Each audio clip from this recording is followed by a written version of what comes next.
Hi, we are SimpleDataLabs and we provide a complete SaaS analytics platform for the business users to develop and deploy analyses in hours. So the rest of the industry is going towards this Franken elephant, right? There's all these bits and pieces that you have to put together. Many people have to put together and manage. So we're coming from the exact opposite point of view and saying how easy can we make it, especially for the line of business users. So what we have is a simple data lab SaaS platform. At the bottom, we have the cloud layer. On top of that, we run Apache Spark, and we provide a complete tooling layer on top of that. This data ingestion, preparation, analytics, all of it, the entire life cycle of the data. So let's dig a little bit more into that. So what you do is you use visual drag and drop, right, to build and run workflows. So whether they're streaming, batch, deploy, you just log into the browser and do that, right, just as you would use Gmail. So you never really see the cluster. What we do is we'll generate the Spark code for each of your workflows, spin up clusters, run workflows, and take care of everything else. So what do you get? You get a visual programming layer. So there's a whole bunch of built-in operators. You can add your own, some specific operators that are just specific to your business and you would like to reuse within your team. And then you can also drop down to Zeppelin or R if you really want to write code, right? Also, there's cluster and metadata management. So everything is taken care of. You really, all you do is, build your workflows.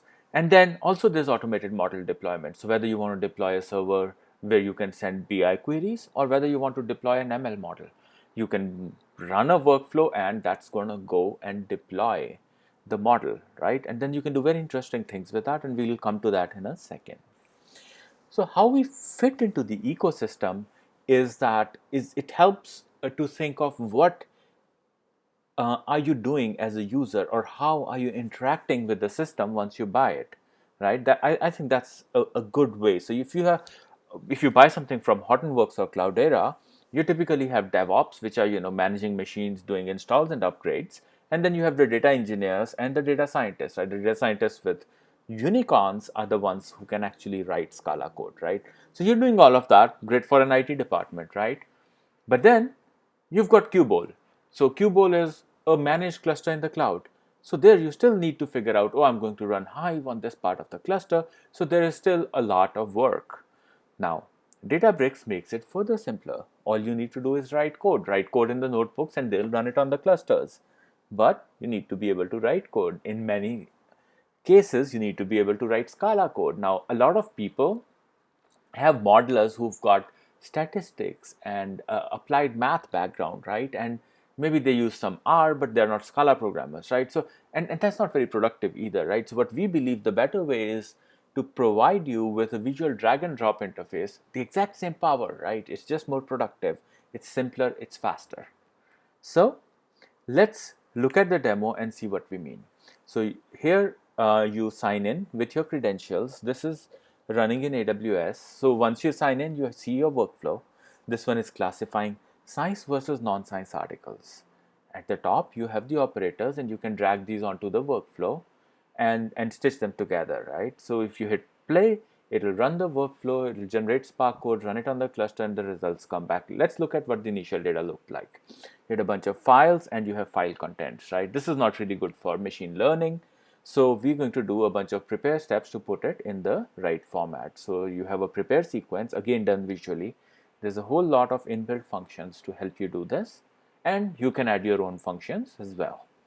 So you use this and you prepare the data. Let's look at what the data looks like. You pulled out an ID, you pulled out a topic. The topic, if it starts with science, a science article, you can look at the entire content and a label, whether it's science or not. Let's look at the distribution of labels. Okay, most articles are not science. Now we trained and ran a model.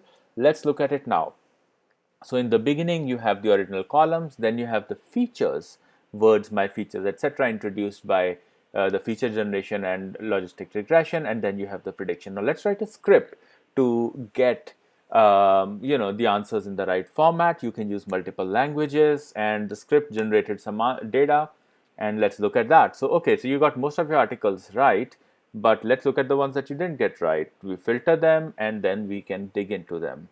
And Okay, so now we have a workflow. Let's deploy it, right? So you build a deploy workflow. And then you can load a model, which you stored to S3. So in the previous one, we stored a model to S3. Here we can deploy it. We can look at the REST interface and see how we send data in. Now let's send that data in. So we're going to use a post method here. Just send a couple of articles. This one's iPhone 7, so this is not really a science article. And we get the right prediction. Now we're going to look at a CRISPR article. Try that and we'll get the right prediction. But this is not all. We need metadata management also, right?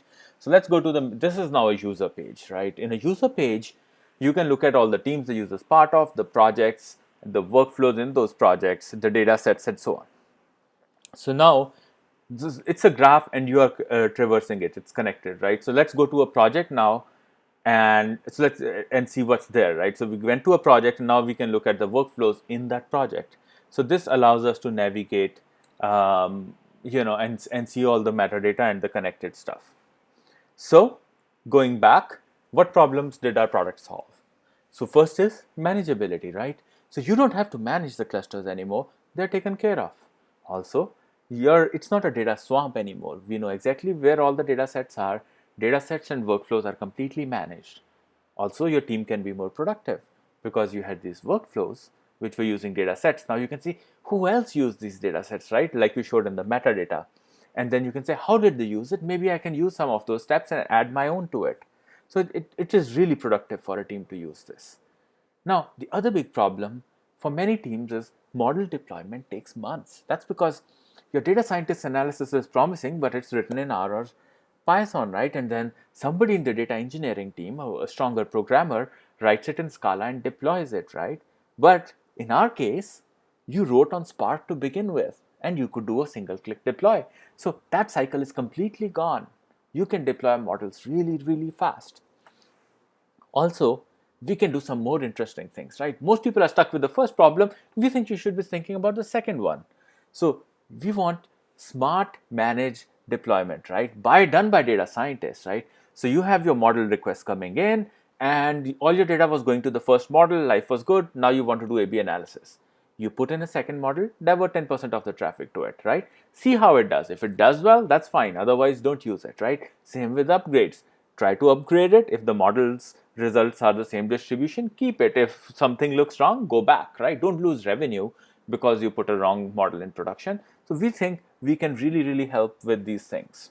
Now, finally, there is a skill set shortage in the industry. Skill set shortage is more at the intersection, right? There's a lot of people who know statistics, right, and maths and applied math, but can they program, right? And there's fewer of them as you go away from Bay Area, right? So what we want is for everybody to be able to do this, right?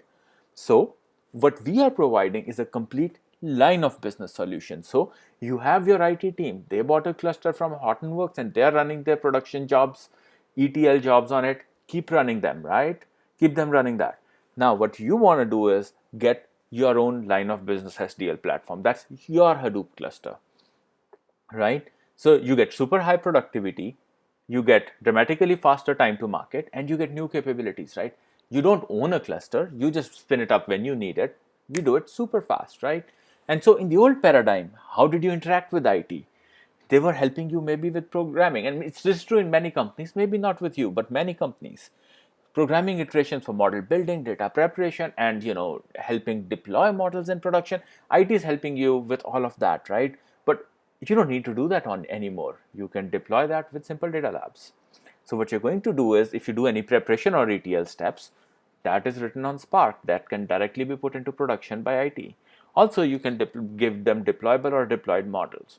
Finally, we think if you are a line of business team, your productivity can be really good. You can have really good models developed fast with SimpleDataLabs, and we look forward to talking to you.